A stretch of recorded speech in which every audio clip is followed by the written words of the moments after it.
தீபாவளிக்கெல்லாம் நம்ம முன்னாடி தான் எப்பவுமே நம்ம நார்மலாகவே வந்து அப்படி தான் இருப்போம். நல்ல கரண்ட்டில் தான் இருப்போம். இப்போ 2 வருஷத்துக்கு முன்னாடி நான் சொல்கிறது ஜாயின்டிஸ்க்கு முந்தின தீபாவளி. அப்போ பெரிய சங்கு சக்கரம். ஏன்னா 4ஆம் தேதி தீபாவளி, 7ஆம் தேதி ஆண்டவருடைய பிறந்தநாள். 4ஆம் தேதி தீபாவளிக்கு 10 சங்கு சக்கரத்தை அப்படியே கையில் வச்சு அட்டி விட்டு தெறிக்க விடுறேன். 9 விட்டுட்டேன். 10வது தான் நேரம் பாருங்கள். 10வது என்ன பண்ணிட்டேன், சரி பிள்ளைகள்லாம் வெடிக்கட்டும்ப்பா, நான் மேலே போகிறேன் அப்படின்னேன். இல்லைப்பா 9 கையில் வச்சு வெடிச்சிங்களா, அது ஒன்று மட்டும் வெடிச்சிட்டு போங்கன்னுச்சு. வேண்டாப்பா மேலே போகிறேன்னு இல்லை, இல்லைங்க இந்த ஒன்றை மட்டும் வெடிங்கன்னு கையில் கொடுத்துருச்சு. 10 வச்சு அடுத்த செகண்ட் வெடிச்சு 5 விரலும் போயிடுச்சு. 5 விரல் தோள்கள்லாம் போய் தொங்கி எலும்பு தெரிய ஆரம்பிச்சிருச்சு. அப்படியே கொண்டு போய் தண்ணியில் விட்டு மாவு எடுத்து அப்படியே பூசிட்டேன். அதுதான் மெடிசனே. காலையில் எந்திரிச்சு பார்த்து அப்படியே ஹாஸ்பிட்டலுக்கு போனேன். டாக்டர் கேட்டார், என்னப்பா அப்படின்னு. ஐயா இந்த மாதிரி வெடித்தேன், கையில் வெடிச்சிருச்சு. சரி கையில் வெடிச்சிருச்சு, ஊசி போடணும், ஊசி போட்டு இந்த மரத்துக்கு போகிற ஊசி போட்டு தான் க்ளீன் பண்ணணும். உள்ளே போகணுன்னு போட்டார், அப்படியே எடுத்தார். இங்கிட்ட பார்க்காதீங்கன்னாரு, எடுத்து கிளியர் பண்ணிட்டார். திரும்ப 2 நாள் கழித்து வாங்கினார். சரி 2 நாள் கழித்து நல்லா பழுத்து தொங்கி போயிருக்குன்னு அவர் நினச்சார். 2 நாள் கழித்து உறிஞ்சா பட்டு போயிடுச்சு. சார் என்ன சார் 2 நாள்ல பட்டு போயிடுச்சு, சுகர் எதுவும் இருக்கா அவங்களுக்குன்னு? அதெல்லாம் எதுவுமே கிடையாது. என்ன உடம்பு சார் அது, தோல் உறிஞ்சு எலும்பு தர்ற அளவுக்கு வந்தீங்க, அப்படியே மரத்து போச்சு. இப்போ கட்டெலாம் கட்டி முடித்து 7ஆம் தேதி காலையில் கமல் சாரை பார்க்க போகிறேன். அவர் எப்பவுமே என்கிட்ட திடீர்னு முரண்டுத்தனமான கேள்வியெலாம் கேட்பார். நானும் அவர் மேலே எனக்கு அவருக்கு ஒரு பெரிய பாண்டிங் ரிலேஷன்ஷிப் இருக்குது. இப்போ கல்யாணத்துக்கு வந்தார், அடுத்து பேரன் பேத்திக்கு அவர் தான் பேர் வைக்கிறேன் இருக்கார். அப்போ என்ன கையில் அப்படின்னாரு. சார் வெடித்தேன். கையில் வெடிச்சிங்களா? ஆமாம் சார். ரோட்டில் எல்லாம் வெடித்து பழக்கம் இல்லை அப்படின்னாரு.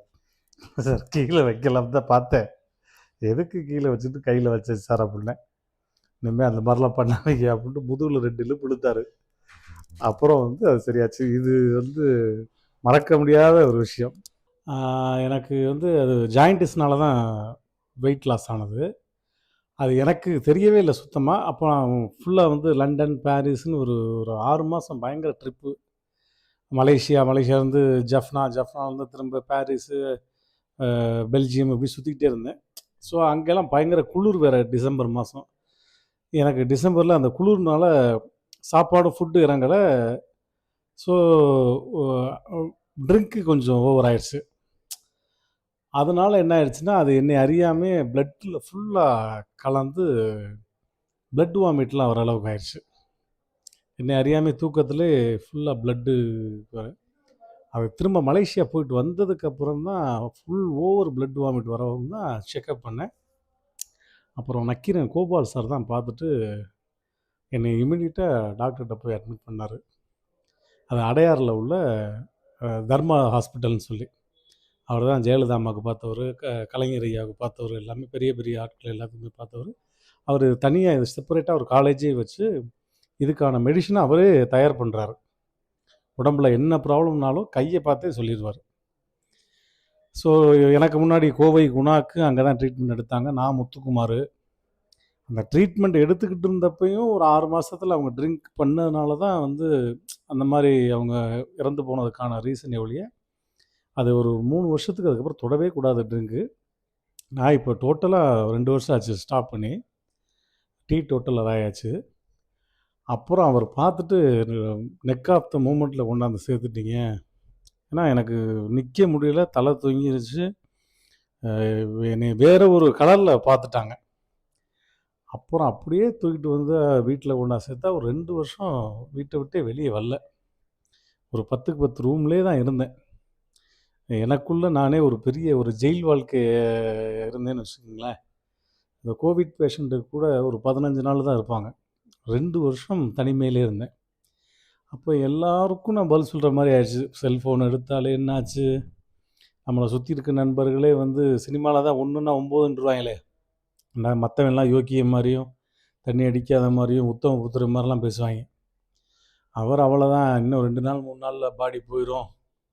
ஏன்னா இப்போ தான் மயில்சாமி போயிட்டார், மனோபலா போயிட்டார், அடுத்து ரோபோ சங்கர் தான் இன்னும் 2 நாளில், அப்படின்லாம் பேச ஆரம்பிச்சிட்டாங்க.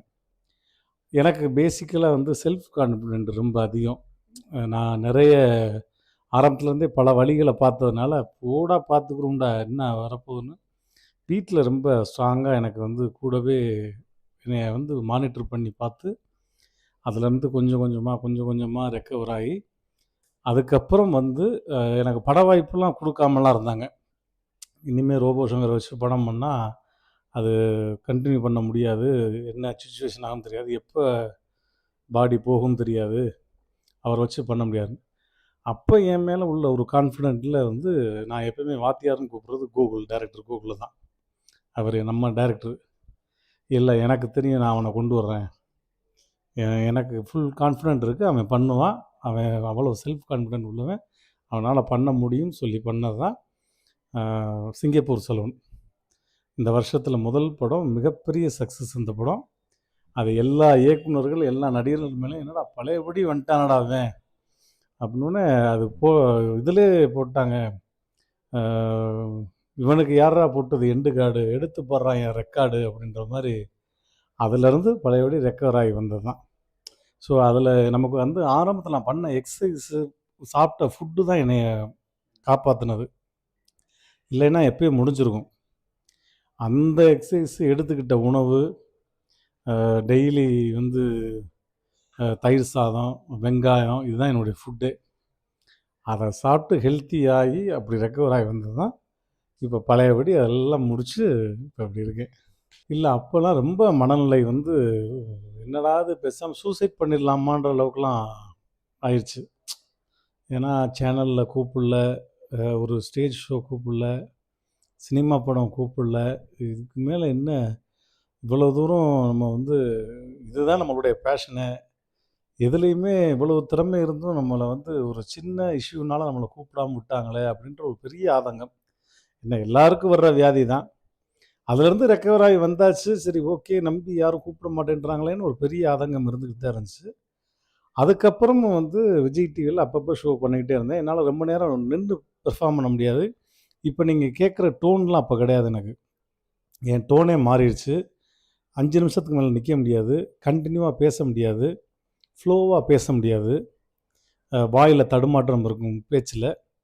ஸோ அதெல்லாம் தாண்டி விஜய் டிவியில் சின்ன சின்ன ஷோலாம் பண்ணி, அதுக்கப்புறம் வந்து சில டைரக்டர்லாம் கூப்பிட்டு, இல்லை இப்போ ரோபோ வந்து ரெடி ஆகிட்டாப்புல, அவரால் முடியும், நல்லா வந்துட்டார் அப்படின்னு கான்ஃபிடெண்ட்டாக அவங்களாம் கூப்பிட்டு தான் இப்போ சக்தி சிதம்பரம் சாருடைய படம் பிரபுதேவா மாஸ்டரோட ஒரு பெரிய ரோல் அது.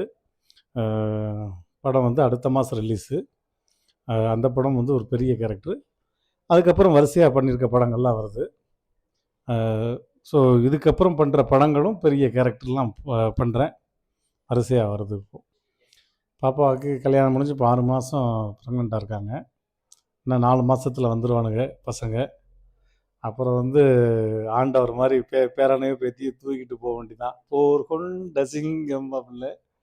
ஸோ எதுனாலும் ஓகே தான், நமக்கு குழந்த வந்து நமக்கு வந்து இருந்து அதுங்களோட விளையாண்டுக்கிட்டு ஜாலியாக இளம் தாத்தான்ற மாதிரி விஜய் டிவிலே போகும்போதே போடுறாங்க, எங்கே போனாலும் பாட்டு, தாத்தா வர்றாரு கதரை விட போகிறாருன்னு.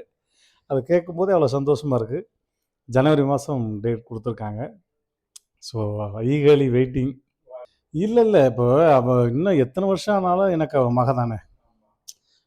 வந்து மகளுக்கு முத்தம் கொடுக்கறது வந்து இந்த ராம் சார் படத்தில் வர டைலாக் மாதிரி தான், மகளை பெற்ற அப்பாக்களுக்கு மட்டும்தான் தெரியும் முத்தம் காமத்தில் சேராது என்று.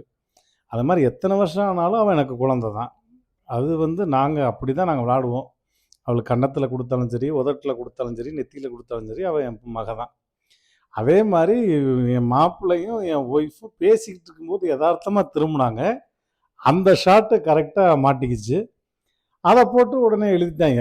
எழுதுறதுக்கு தான் சொல்லா வேணும், என்னத்தையாவது எழுதி சரி ஓகே, இப்படியோ நம்மளை பற்றி ஒரு ப்ரொமோட் பண்ணிக்கிட்டு இருக்கானே, அதுவரையும் எங்களுக்கு ஹாப்பி தான். இப்போ என்னையவே நான் வந்து ஹாஸ்பிட்டலில் இருக்கும்போது நான் சினிமாவில் நடித்து கூட அவ்வளோ பிரபலமானது கிடையாது. நான் படுத்த படுக்கையாக இருக்கும்போது ஒட்டுமொத்த சேனலும் என்னைய பற்றி தான். அதுவே எனக்கு ப்ளஸ்ஸு தானே. எங்கிட்டு திரும்பினாலும் ரோபோ சங்கர் தான். ரோபோ சங்கருக்கு இப்படி ஆயிடுச்சு, ரோபோ சங்கர் நடைப்பிணமாக கிடக்காரு அப்படின்னு என்னை நான் பார்த்துட்டு பரவாயில்ல, இன்னைக்கு 4 மேட்ரு வந்திருக்கு, நல்லாயிருக்கு, வீட்டில் உட்காந்து பார்த்து என்ஜாய் பண்ணிட்டு தான் இருந்தேன். ஸோ அது நமக்கு வந்து ஒரு பணம் கொடுக்காமல் எதுவுமே செய்யாமல் நம்மளை பற்றி ஒரு ப்ரமோஷன் போயிட்டு இருக்குல்ல, அப்படி எடுத்துக்க வேண்டியதான் அதை.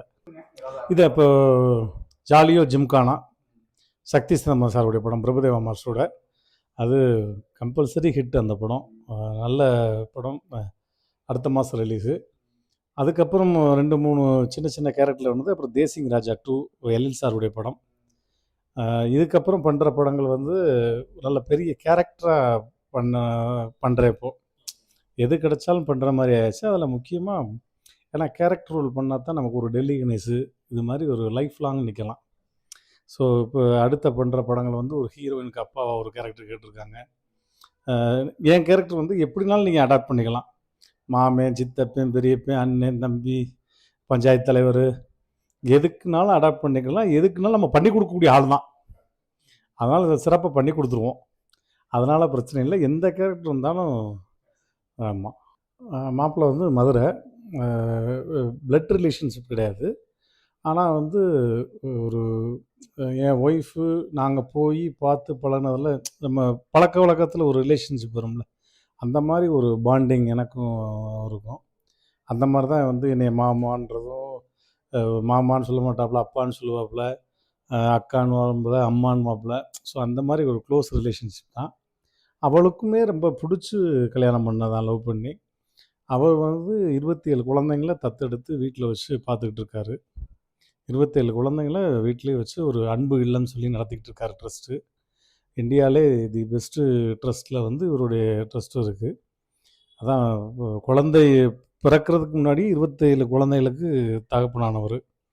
ஸோ அது மதுரையில் நாமலை புதுக்கோட்டையில் வச்சு நடத்திட்டு இருக்காரு. வருஷம் வருஷம் தீபாவளிக்கு அங்கே போயிடுவார். இந்த வருஷம் தீபாவளிக்கும் எனக்கு பாப்பா பையனோ இது பிறந்தாலுமே என்னுடைய பிறந்தநாளை நான் 27 குழந்தைங்களோட தான் கொண்டாடுவேன் அப்படின்றதுனால இங்கே நாள் வந்து தலை தீபாவளி 29 கொண்டாடிட்டு 29 நைட்டு கிளம்பி அங்கே போகிறாரு. அங்கே போய் அவங்களோட கொண்டாடுறாரு பசங்களோட. ஸோ இந்த வருஷம் தலை தீபாவளி, இந்த வருஷம் தலை பொங்கல். ஸோ எல்லாமே ஹாப்பியான மூமெண்ட்டு தான்.